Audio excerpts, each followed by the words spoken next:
तो चलिए अब हम समझते हैं सांसदीय शासन पद्धति क्या होती है। इसका मतलब है कि अपने प्रतिनिधियों के चुनाव में देश के सभी लोगों की सीधी भूमिका होती है। मतलब ये है कि जैसे कि आपने देखा होगा, आपके मुख्यमंत्री, प्रधानमंत्री, ये सब का चुनाव तभी होता है जब जनता, जो भी 18 वर्ष से ऊपर का है, वो जाके जब मत देता है तभी उनका चुनाव होता है। इसके अलावा हर व्यक्ति खुद चुनाव भी लड़ सकता है। इसमें उस व्यक्ति की श्रेणी या उसका वर्ग या उसकी जाति महत्वपूर्ण नहीं है। उसका समाज, उसकी सामाजिक पृष्ठभूमि कैसे भी क्यों ना हो, वो जाके लड़ सकता है।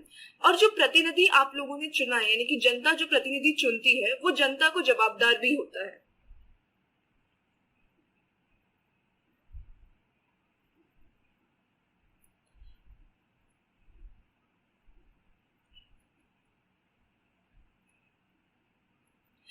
चलिए अब हम समझते हैं शक्तियों का बंटवारा। तो भारत देश में शक्तियों का बंटवारा कुछ इस रूप में है। जो सरकार के अंग है वो 3 होते हैं। पहला होता है विधायिका, जिसको अंग्रेजी में लेजिस्लेचर कहते हैं। दूसरा कार्यपालिका, जिसको अंग्रेजी में एग्जीक्यूटिव कहते हैं। और तीसरा होता है न्यायपालिका, जिसको हम कहते हैं जुडिशियरी। अब जो विधायिका होती है, इसमें हमारे निर्वाचित प्रतिनिधि होते हैं, मतलब हम जिन्हें चुनते हैं। जैसे कि अभी आपने इस स्लाइड के पहले पढ़ा था, जिन्हें हम चुनाव से मत दे के चुनते हैं, उसके विधायिका के अंदर वो सब रहते हैं, यानी कि आपके नेता, मुख्यमंत्री, मंत्री इति। जो कार्यपालिका मतलब एग्जीक्यूटिव होते हैं, उसमें ऐसे लोगों का समूह है जो कानूनों को लागू करने और शासन चलाने का काम देखते हैं। इसका आपका एक बहुत अच्छा उदाहरण है आईएएस ऑफिसर्स। जो आपके आईएएस ऑफिसर्स होते हैं वो। और तीसरी होती है न्यायपालिका। इसके अंतर्गत न्यायालयों की व्यवस्था आती है। अब आपके जो न्यायालय है वो 3 होते हैं। सबसे पहले होता है उच्चतम न्यायालय, यानी कि सुप्रीम कोर्ट, उच्चतम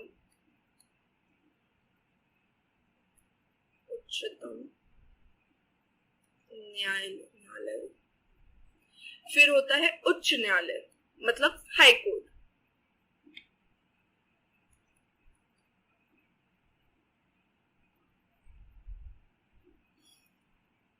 फिर होता है जिला न्यायालय, मतलब डिस्ट्रिक्ट कोर्ट।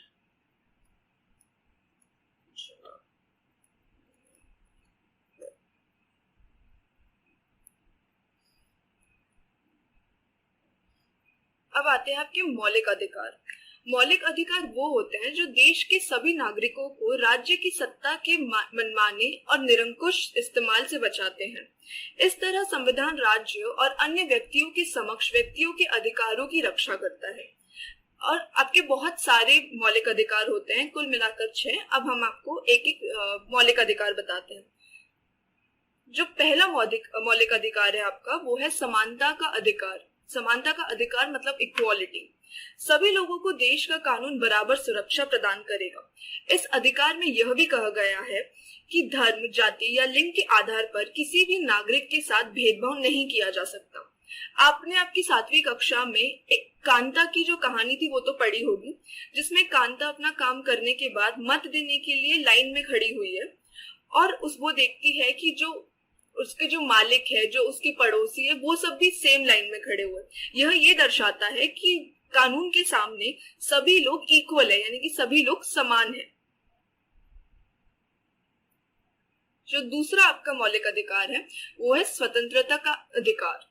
इसमें अभिव्यक्ति या मतलब भावनाएं और भाषण, स्पीच, मतलब आप जो बोलना चाहते हैं, की स्वतंत्रता, सभा संगठन बनाने की स्वतंत्रता, मतलब एकत्रित होकर अगर आपको कोई सभा बनानी है तो उसकी स्वतंत्रता, देश के सभी किसी भी भाग में आने जाने और रहने तथा कोई भी व्यवसाय, पेशा या कारोबार करने का अधिकार शामिल है। मतलब अगर आप महाराष्ट्र में रहते हैं और आपको अगर जाके कर्नाटक में कुछ आपका व्यवसाय करना है या रहना है तो आपको कोई रोक नहीं सकता।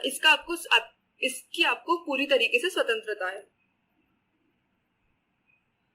फिर आता है शोषण के विरुद्ध अधिकार। संविधान में कहा गया है कि मानव व्यापार, जबरी श्रम और 14 वर्ष से कम उम्र के बच्चों को मजदूरी पर रखना अपराध है।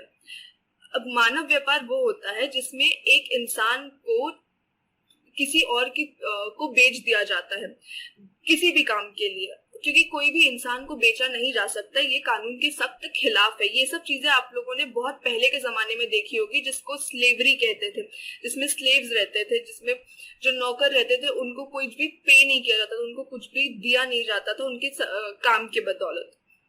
फिर दूसरा आता है जबरी श्रम, यानी कि फोर्स लेबर, यानी कि आपको कोई भी जबरदस्ती कुछ भी काम नहीं करवा सकता है बिना पे किए, बिना आपका खर्चा दिए, जो भी आपने काम किया है उसका।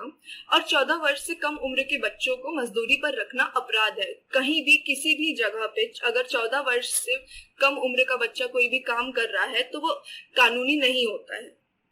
फिर आता है धार्मिक स्वतंत्रता का अधिकार। प्रत्येक व्यक्ति को अपनी इच्छा का धर्म अपनाने, उसका प्रचार प्रसार करने का अधिकार है। मतलब अगर आप चाहे तो आप हिंदू धर्म का भी पालन कर सकते हैं, आप मुसलमान धर्म का भी पालन कर सकते हैं, आप ईसाई धर्म का भी पालन कर सकते हैं, और आप बौद्ध धर्म का भी पालन कर सकते हैं। आपके ऊपर कोई रोक टोक नहीं है। और अगर आप चाहे तो आप एक धर्म से दूसरे धर्म का भी पालन कर सकते हैं, इसके खिलाफ आपको कोई कुछ बोल नहीं सकता। एक और जो है वो है सांस्कृतिक और शैक्षणिक अधिकार। संविधान में कहा गया है कि धार्मिक या भाषाई सभी अल्पसंख्यक समुदाय अपनी संस्कृति की रक्षा और विकास के लिए अपने अपने शैक्षणिक संस्थान खोल सकते हैं। इसका आपको अगर सबसे बड़ा उदाहरण देखना हो तो आपने मदरसे देखे होंगे जहाँ पे पढ़ाया जाता है मुसलमान बच्चों को। तो वैसे ही मदरसे क्रिश्चियंस में जो रहते हैं, जो ईसाई लोग रहते हैं, वो मिशनरीज रखते हैं। ऐसे ही बहुत सारी जगह पे आप ऐसे अपने धर्म के हिसाब से बच्चों को धर्म में पढ़ाने लिखाने के लिए कुछ भी खोल सकते हैं, शैक्षणिक संस्थान खोल सकते हैं, और इस पे कोई रोक टोक नहीं है। जो लास्ट है आपका वो है संवैधानिक उपचार का अधिकार। यदि किसी नागरिक को लगता है कि राज्य द्वारा उसके किसी मौलिक अधिकार का उल्लंघन हुआ है तो इस अधिकार का सहारा लेकर वह अदालत में जा सकता है।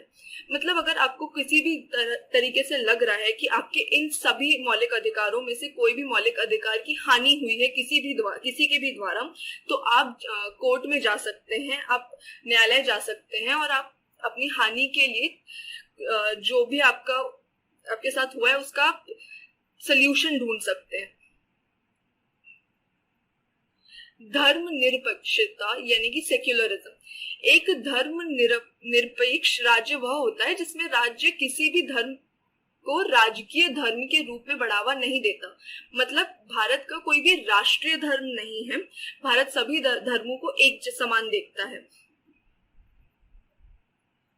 अब आपको हम पढ़ाते हैं राज्य के नीति निर्देशक तत्व। नीति निर्देशक तत्व वो होते हैं जिन्हें संविधान सभा के सदस्यों द्वारा अधिक सामाजिक और आर्थिक सुधारों को सुनिश्चित करने और स्वतंत्र भारतीय राज्य के लिए एक मार्गदर्शक के रूप में कानून और नीति स्थापित करने के लिए तैयार किया गया था, जो जनता की गरीबी को कम करने में मदद करेगा। मतलब ये सिर्फ एक मार्गदर्शक जैसा आपके संविधान में लिखा गया है, मार्गदर्शन देता है आपको कि कैसे हमारे समाज की वृद्धि हो सके और आर्थिक स्थिति बेटर हो सके, यानी अच्छी हो सके। और अब इसमें एक प्रश्न दिया हुआ है कि किसी लोकतांत्रिक देश को संविधान की जरूरत क्यों पड़ती है। अब जैसा आपको याद होगा, कक्षा की शुरुआत में मैंने आपसे कुछ 5 से 6 पॉइंट्स मार्क करवाए थे कि संविधान जरूरी क्यों है। ये जो है उसमें आपको इस प्रश्न का आंसर मिल जाएगा, जवाब मिल जाएगा। और आपको थोड़ा सा और आसान करने के लिए मैं यहाँ पर भी आपको इसके जवाब दे देती हूँ। तो उस प्रश्न का जवाब यह है कि एक संविधान कई उद्देश्यों को पूरा करता है, जिसमें कि सबसे ज्यादा जरूरी है, यह हमें बताता है कि समाज की मूलभूत स्वरूप क्या हो, किसी देश की राजनीतिक व्यवस्था को तय करती है, यह सुनिश्चित करता है कि कोई भी ताकतवर समूह किसी कम ताकतवर समूह के खिलाफ अपनी ताकत का इस्तेमाल ना करे, हमें कुछ ऐसे निर्णय से बचाने में भी मदद करता है जिनका विपरीत प्रभाव पड़ सकता है।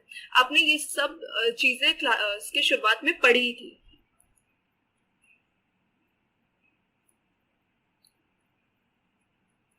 अब जो दूसरा प्रश्न यहाँ पे दिया हुआ है वो ये है कि अगर निर्वाचित प्रतिनिधियों को शक्ति पर कोई अंकुश ना होता तो क्या होता। इसका भी जवाब आपको आपकी कक्षा में ही मिल जाएगा। जो हमने एक सुरेश और अनिल का एक उदाहरण पढ़ा था, उसमें दिया था कि जो नेता है वो अपनी सत्ता का गलत इस्तेमाल कर सकते हैं। तो इस वजह से अगर संविधान में निर्वाचित प्रतिनिधियों की शक्ति पर कोई अंकुश नहीं हुआ तो वो अपनी शक्तियों का हमेशा गलत इस्तेमाल करेंगे। ये इसका जवाब है। तो आइए दोहराते हैं। इसमें आपने ये तो देख ही लिया है कि आपके सवाल का जवाब है कि संविधान हमें जरूरी क्यों होता है, और आपने जो बाकी चीजें पढ़ी है वो ये पढ़ी है कि भारतीय संविधान की प्रमुख विशिष्टताओं में संघवाद, संसदीय शासन पद्धति, शक्तियों का बंटवारा, मौलिक अधिकार और धर्मनिरपेक्षता शामिल है। और जो आपके 6 मौलिक अधिकार होते हैं वो है समानता का अधिकार, स्वतंत्रता का अधिकार, शोषण के विरुद्ध अधिकार, धार्मिक स्वतंत्रता का अधिकार, सांस्कृतिक और शैक्षिक अधिकार, संवैधानिक उपचार का अधिकार। तो आशा करती हूँ दोस्तों आपको सब समझ में आया होगा। आज की वीडियो के लिए बस इतना ही। फिर मिलते हैं। धन्यवाद।